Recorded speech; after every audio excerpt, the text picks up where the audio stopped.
میرے محترم بھائیوں، دوستوں، بزرگوں، صدقۃ الفطر سے متعلق چند باتیں عرض کرنی ہیں، کیونکہ بہت سارے احباب ایسے ہیں، بہت سارے مسلمان ایسے ہیں جن کو صدقہ فطر کے بارے میں بہت ساری غلط فہمیاں ہیں۔ تو رمضان المبارک کے روزے اللہ کی طرف سے فرض ہیں اور اللہ تعالیٰ کی بہت بڑی محبوب اور پسندیدہ عبادت میں سے ایک عبادت ہے۔ اس میں کوتاہیاں ہو جاتی ہیں، خطائیں ہو جاتی ہیں، لغزشیں ہو جاتی ہیں، تو اس کے کفارے کے لیے یہ صدقہ فطر اللہ رب العزت کی طرف سے واجب ہوتا ہے، تاکہ روزے اور تراویح تمام کوتاہیوں سے پاک صاف ہو کر اللہ تعالیٰ کے دربار میں پیش ہوں۔ صدقہ گناہوں کی معافی کا ذریعہ بھی ہے، جیسے کہ حدیث میں آتا ہے کہ رمضان کے روزے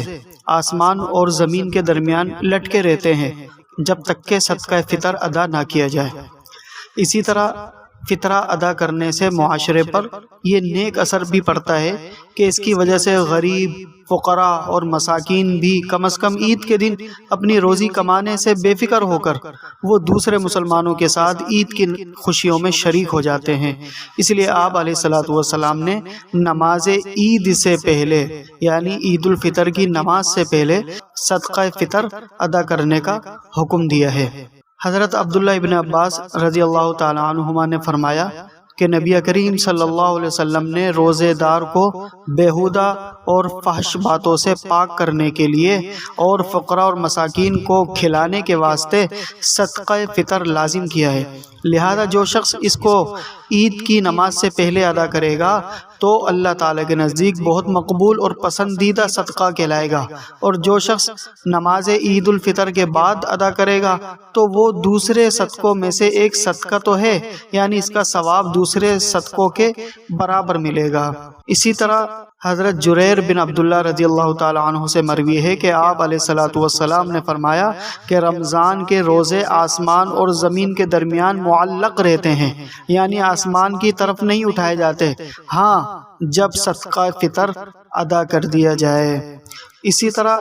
کثیر بن عبداللہ رضی اللہ تعالی عنہ سے روایت ہے کہ رسول اللہ صلی اللہ علیہ وسلم سے آیت کریمہ یعنی قد افلح من تزکا وذکر اسم ربہ فصلی کے شان نزول کے متعلق سوال کیا گیا۔ جواب میں آپ صلی اللہ علیہ وسلم نے فرمایا یہ آیت صدقہ فطر کے متعلق نازل ہوئی ہے۔ اسی طرح حضرت ابن عمر رضی اللہ تعالی عنہما سے روایت ہے کہ رسول اللہ صلی اللہ علیہ وسلم نے صدقہ فطر ایک سا مقرر فرمایا ہے، کھجور سے یا ایک سا جو سے۔ سا ہمارے یہاں کے وزن کے حساب سے 3.5 کلو کا ہوتا ہے۔ ہر مسلمان مرد عورت، چھوٹے بڑے، آزاد اور غلام پر اور حکم فرمایا کہ وہ نماز عید کے پیشتر ادا کیے جائے، یعنی نماز عید الفطر سے پہلے ادا کیا جائے۔ اور ایک اور روایت میں ہے کہ حضرت ابن عمر رضی اللہ تعالی عنہما صدقہ فطر کو عید الفطر والے دن سے 1 یا 2 دن پہلے ادا فرماتے تھے، یعنی 28ویں، 29ویں یا 30ویں روزے کو ادا فرما دیتے تھے۔ اسی طرح آپ صلی اللہ علیہ وسلم نے فرمایا کہ صدقہ فطر 1 سا گیہوں کا 2 شخصوں کی طرف سے، چھوٹا ہو یا بڑا، آزاد ہو یا غلام ہو، مرد ہو یا عورت ہو، سب کی طرف سے نصف سا ہے، یعنی 2.25 کلو گندم ہے۔ بہتر یہ ہے کہ 2 کلو گندم کے حساب سے دیا جائے۔ اور تم میں سے جو غنی ہے اللہ تعالیٰ اس کو پاک کر دیتا ہے، اور تم میں سے جو فقیر ہے اور پھر بھی صدقہ فطر ادا کرے تو اس نے جو کچھ دیا ہے اللہ تعالیٰ اس سے بہت زیادہ اس کو عطا فرما دیتا ہے۔ اسی طرح بعض لوگ غلطی سے یہ سمجھتے ہیں کہ جس پر زکوٰۃ فرض نہیں اس پر صدقہ فطر بھی واجب نہیں۔ ایسا سمجھنا غلط ہے، کیونکہ بہت سے لوگ ایسے بھی ہوتے ہیں جن پر زکوٰۃ تو فرض نہیں ہوتی مگر صدقہ فطر واجب ہوتا ہے۔ جو مسلمان اتنا مالدار ہو کہ اس پر زکوٰۃ فرض ہو یا زکوٰۃ تو فرض نہ ہو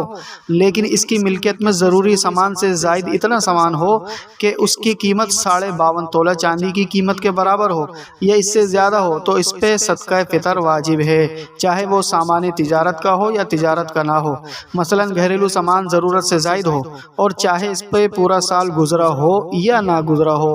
کسی شخص کے پاس زیور اور روپے نہیں ہیں نہ سامان تجارت ہے، مگر کچھ سامان ضرورت سے زائد ہے جس کی مجموعی قیمت 52.5 تولے چاندی کی قیمت کے برابر ہوتی ہے، تو ایسے شخص پر زکوٰۃ تو واجب نہیں ہے مگر صدقہ فطر واجب ہے۔ کسی شخص کے پاس رہائش کا بڑا قیمتی مکان ہے اور پہننے کے بڑے قیمتی کپڑے ہیں، مگر ان میں سے سچا گوٹا ٹھپا نہیں، نیز گھریلو سامان ہے جو استعمال میں آتا رہتا ہے، مگر زیور اور روپے نہیں ہیں، یا کچھ سامان ضرورت سے زیادہ بھی ہے اور کچھ سچا گوٹا ٹھپا زیور اور روپے بھی ہیں، مگر ان کا مجموعہ 52.5 تولہ چاندی کی قیمت سے کم ہے، تو ایسے شخص پر صدقہ فطر واجب نہیں ہے۔ کسی شخص کی ملکیت میں 2 مکان ہے، ایک میں خود رہتا ہے اور ایک خالی پڑا ہے یا کرائے پر دیا ہوا ہے، تو شرعاً یہ دوسرا مکان ضرورت سے زائد ہے۔ اگر اس کی قیمت 52.5 تولہ چاندی کی قیمت کے برابر ہو تو اس شخص پر صدقہ فطر واجب ہے، البتہ اگر اس مکان کے کرائے پر اس کا گزارا ہو تو یہ مکان بھی ضروری سامان میں داخل ہو جائے گا اور اس پر صدقہ فطر واجب نہ ہوگا۔ کسی شخص کے پاس ضروری سامان سے زائد مال ہے اور سامان ہے، مگر وہ قرض دار ہے، تو قرضہ منہا کر کے دیکھیں کیا بچتا ہے۔ اگر 52.5 تولہ چاندی کی قیمت کے برابر یا زائد بچتا ہو تو صدقہ فطر واجب ہے، اور اگر اس سے کم بچے تو واجب نہیں۔ عید الفطر کے دن صبح صادق کے وقت صدقہ فطر واجب ہوتا ہے، لہذا اگر فجر کا وقت آنے سے پہلے ہی کسی کا انتقال ہو جائے تو اس پر صدقہ فطر واجب نہیں ہے، اس کے مال میں سے نہ دیے جائے، اور جو بچہ عید کے دن فجر کے وقت سے پہلے پیدا ہو جائے اس کی طرف سے صدقہ فطر دینا واجب ہے، اور جو بچہ فجر کا وقت شروع ہونے کے بعد پیدا ہو اس کی طرف سے صدقہ فطر واجب نہیں ہے۔ مرد پر صدقہ فطر اپنی طرف سے اور اپنی چھوٹی نابالغ اولاد کی طرف سے ادا کرنا واجب ہے، بالغ اولاد اور بیوی کی طرف سے ادا کرنا واجب نہیں ہے۔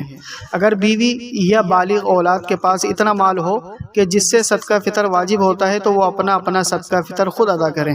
البتہ اگر مرد اپنی بیوی اور بالغ اولاد کی طرف سے بھی ان کو بتا کر ادا کر دے تو یہ بھی درست ہے، ان کی طرف سے صدقہ فطر ادا ہو جائے گا۔ اگر کسی چھوٹے نابالغ بچے کی ملکیت میں اتنا مال ہو کہ جتنے کے ہونے سے صدقہ فطر واجب ہوتا ہے، مثلا اس کے کسی رشتہ دار کا انتقال ہوا ہو، اس کی میراث میں اس بچے کا حصہ ملایا، کسی اور طریقے سے بچے کو مال مل گیا، تو باپ اس بچے کا صدقہ فطر اس کے مال میں سے ادا کرے، اپنے مال میں سے دینا ضروری نہیں۔ صدقہ فطر کے واجب ہونے نہ ہونے کا روزے رکھنے نہ رکھنے سے کوئی تعلق نہیں ہے۔ جس شخص نے کسی وجہ سے روزے نہیں رکھے اس پر بھی یہ صدقہ واجب ہے، اور جس شخص نے روزے رکھے اس پر بھی واجب ہے، دونوں میں کوئی فرق نہیں ہے۔ بہتر یہ ہے کہ عید الفطر کی نماز پڑھنے کے لیے جانے سے پہلے ہی یہ صدقہ ادا کر دیا جائے، اگر پہلے ادا نہ کیا تو بعد میں ادا کر دیں۔ کسی شخص نے عید کے دن سے پہلے ہی رمضان میں صدقہ فطر دے دیا تب بھی ادا ہو جائے گا، اب دوبارہ دینا واجب نہیں ہے۔ اگر کسی شخص نے عید کے دن صدقہ فطر ادا نہ کیا تو معاف نہیں ہوا، اب کسی اور دن دے دینا چاہیے۔ صدقہ فطر میں اگر گندم دیں یا خالص گندم کا آٹا دیں تو ایک شخص کی طرف سے 1 کلو یعنی 1 سیر 12.5 چھٹانک دیں، بلکہ احتیاطاً پورے 2 کلو یا 2 کلو سے زیادہ دے دینا یہ زیادہ بہتر ہے، کیونکہ زیادہ دینے میں کچھ حرج نہیں ہے بلکہ بہتر ہے، اور اگر جو خالص جو کا آٹا دے یا گیہوں وغیرہ کی مقدار مذکورہ دگنا دینا یہ واجب ہے، یعنی احتیاطاً 4 کلو دینا چاہیے۔ اگر صدقہ فطر میں گندم اور جو کے علاوہ کوئی اور اناج دینا ہو، مثلا چنا ہو، جوار یا چاول وغیرہ، تو اتنا دیں کہ اس کی قیمت اتنے خالص گندم یا اتنے خالص جو کے برابر ہو جائے جتنا پہلے بیان کیا ہے۔ اگر صدقہ فطر میں گندم اور جو نہیں دیے بلکہ اتنے خالص گندم یا اتنے خالص جو کی قیمت دے دی تو یہ بھی بہتر ہے۔ قیمت چونکہ گھٹتی بڑھتی رہتی ہے، لہذا ہر سال ادا کرنے کے وقت بازار سے خالص گندم کی قیمت معلوم کر کے عمل کیا جائے۔ آج کل راشن کا آٹا چونکہ خالص گندم کا نہیں ہوتا، لہذا اس کی قیمت کا اعتبار نہیں ہے۔ صدقہ فطر کی جو مقدار ابھی بیان کی ہے یہ ایک شخص کا صدقہ فطر ہے۔ جس شخص پر صدقہ فطر واجب ہو اگر اس کی نابالغ اولاد بھی ہے تو ہر بچے کی طرف سے بھی اتنا ہی صدقہ فطر دینا واجب ہے۔ ساری اولاد کی طرف سے صرف ایک صدقہ فطر ادا کرنا کافی نہیں ہوگا۔ ایک آدمی کا صدقہ فطر ایک ہی فقیر کو دیں یا تھوڑا تھوڑا کر کے کئی فقیروں کو دے دیں، دونوں ہی جائز ہے۔ اگر کئی آدمیوں کا صدقہ فطر ایک ہی فقیر کو دے دیا تو یہ بھی درست ہے۔ صدقہ فطر انہی لوگوں کو دیا جا سکتا ہے جو زکوٰۃ کے مستحق ہیں، اور زکوٰۃ کا مستحق وہ شخص ہے جس کی ملکیت میں 52.5 تولہ چاندی یا اس قدر چاندی کی نقد رقم یا اس قدر رقم کا مال تجارت نہیں ہو، یا ضرورت سے زائد اتنے سامان کا مالک بھی نہیں ہو جس کی قیمت 52.5 تولہ چاندی کے برابر ہو، یا کچھ سونا، کچھ چاندی، کچھ نقد رقم اور کچھ مال تجارت کا مجموعہ مل کر بھی 52.5 تولہ چاندی کی قیمت کے برابر نہ ہو اور وہ سید بھی نہ ہو، تو اس کو صدقہ فطر دے سکتے ہیں۔ اسی طرح چند مسائل اور بھی ہیں کہ والدین، دادا دادی، نانا نانی جو اپنے بیٹوں، پوتوں، نواسوں کے ساتھ کھاتے اور رہتے ہیں، ان کا صدقہ فطر ان کے پوتے اور نواسے نہیں ادا کریں گے، اس لیے کہ یہ ان کی عیال میں شامل نہیں، وہ اپنا صدقہ فطر خود ادا کرنے کے پابند ہیں۔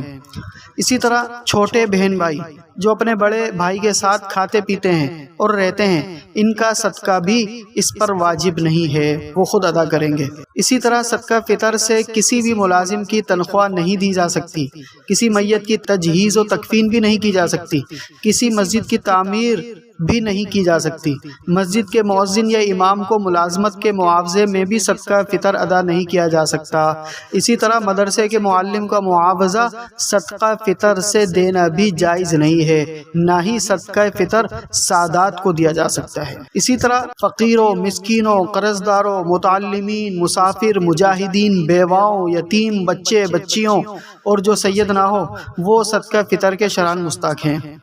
رشتہ داروں میں غریب مفلس بہن بھائی، بھتیجے بھتیجیاں، بھانجے بھانجیاں اور اپنے غریب سسرالی رشتہ داروں کو بھی تقسیم کیا جا سکتا ہے۔ بہتر یہ ہے کہ صدقہ فطر اپنے ان مستحق عزیزوں اور پڑوسیوں کو دیا جائے جو بے حد ضرورت مند ہونے کے باوجود دست سوال دراز نہیں کرتے، ایسے آدمیوں کو پہلے سے ذہن میں رکھنا چاہیے۔ اسی طرح افضل ہے کہ صدقہ فطر نماز عید سے پہلے ادا کر دیا جائے، البتہ اگر غریب رشتہ دار دور رہتے ہوں اور نماز عید سے پہلے ان کو دینا ممکن نہ ہو تو نماز عید کے بعد بھی ادا کیا جا سکتا ہے، زیادہ تاخیر نہ کی جائے۔ اسی طرح غریب رشتہ داروں کے بعد غریب اہل وطن ہیں، پردیسی ہیں، لوگوں کے مقابلے میں یہ زیادہ حقدار ہیں۔ اسی طرح صدقہ فطر کی ادائیگی کے لیے یہ ضروری نہیں ہے کہ جس شخص کو دیا جا رہا ہے اسے صدقہ کے نام سے دیا جائے، بلکہ اسے ہدیہ کہہ دیا جائے، تحفہ کہہ دیا جائے، یا عیدی کے نام سے بھی دیا جا سکتا ہے۔ ہاں، دیتے وقت دل میں صدقہ فطر کی نیت کر لینی چاہیے۔ کوئی شخص بیماری یا سفر کی وجہ سے روزہ نہ رکھ سکا، یا کسی حاملہ یا دودھ پلانے کی وجہ سے رمضان کے روزے عورت نہیں رکھ سکی، تب بھی انہیں اپنا صدقہ فطر ادا کرنا ہوگا۔ اسی طرح بہت بوڑھا شخص جو طاقت سلب ہو جانے کے سبب روزہ رکھنے سے معذور رہا اور ہر روزے کے عوض اس نے فدیہ بھی دے دیا، تب بھی اسے صدقہ فطر دینا ہوگا۔ اسی طرح کسی پر صدقہ فطر واجب ہوا اور وہ عید کی رات میں فوت ہو گیا تو اس کے مال میں سے بلا اجازت ورثاء صدقہ فطر دینا درست نہیں ہے، ورثاء اجازت دیں تو صدقہ فطر ادا کر دیا جائے گا۔ اسی طرح کسی نے مرنے سے پہلے وصیت کی کہ اس کے مال میں سے صدقہ فطر یا قسم توڑنے کا کفارہ جو 10 مسکینوں کو کھانا کھلانا ہے یا فلاں نذر جو اس نے مانی تھی ادا کر دی جائے تو فقہ حنفی کی روح سے اس کے تہائی مال میں سے ادا کی جا سکتی ہے، اس سے زائد مال میں سے ادا نہیں کی جا سکتی۔ اسی طرح بعض لوگوں کو یہ نہیں معلوم کہ صدقہ فطر بھی اللہ تعالیٰ کا کوئی حکم ہے، اس کو ادا کرنا واجب ہے۔ بعض لوگ یہ سمجھتے ہیں کہ صدقہ فطر بھی ان پر واجب ہے جس نے روزے رکھے ہیں، یعنی صرف اسی پر واجب ہے جس نے روزے رکھے ہیں۔ چنانچہ جن لوگوں نے کسی عذر شرعی کے بنا پر روزے نہیں رکھے وہ ادا کرنے سے غافل رہتے ہیں، حالانکہ ان پر بھی صدقہ فطر واجب ہوتا ہے، بشرطے کہ وجوب کی شرط پائی جائے، اور اسی بنا پر بعض لوگ اپنی نابالغ اولاد کا صدقہ فطر بھی ادا نہیں کرتے کیونکہ وہ سمجھتے ہیں کہ بچوں نے تو روزے ہی نہیں رکھے، حالانکہ یہ بالکل غلط بات ہے، کیونکہ صدقہ فطر کے واجب ہونے کا تعلق روزے رکھنے سے نہیں ہے بلکہ اتنا مال ملکیت میں ہونے سے ہے جتنے مال کے ہونے سے قربانی واجب ہوتی ہے۔ بعض جگہ خصوصاً دیہات اور گاؤں میں دیہات والے صدقہ فطر جمع کر کے امام یا مؤذن کو دے دیتے ہیں، امام مؤذن بھی اس کو اپنا حق سمجھ کر لے لیتے ہیں اور دیہات والے بھی ان کو حق سمجھ کر دے دیتے ہیں۔ یہ سب معروف یا مشروط طور پر امامت اور مؤذنی کی اجرت میں طے ہوتے ہیں اور اجرت میں دینے سے یہ ادا نہیں ہوتا۔ اس طرح ان گاؤں والوں پر اس کی ادائیگی بدستور واجب رہتی ہے اور گناہ الگ ہوتا ہے۔ آخر میں چند ہدایات نوٹ فرما لیں۔ جن لوگوں نے ناواقفیت کی بنا پر اب تک اپنا یا بچوں کا صدقہ فطر باوجود واجب ہونے کے ادا نہیں کیا، یا ادا تو کیا لیکن وہ شرعاً ادا نہیں ہوا جیسا کہ ابھی اوپر بتایا گیا ہے، تو اندازہ کر کے اس حساب لگا کر اس مقدار کے مطابق گندم یا اس کی قیمت اب مساکین کو ادا کریں تاکہ ذمہ فارغ ہو جائے۔ بعض لوگ امیر اور غریب، مستحق اور غیر مستحق کی تحقیق کے بغیر ہی یہ صدقہ ادا کر دیتے ہیں۔ یہ سخت غفلت کی بات ہے۔ اس میں بعض مرتبہ صدقہ فطر ادا نہیں ہوتا، اس لیے تحقیق کر کے اصل مستحق کو صدقہ فطر دینا چاہیے۔ اللہ رب العزت سے دعا ہے جو کچھ کہا گیا سنا گیا اس میں جو کمی بیشی رہ گئی ہو اپنے فضل و کرم سے دور فرمائے اور عمل کرنے کی توفیق عطا فرمائے۔ وما علینا الا البلاغ۔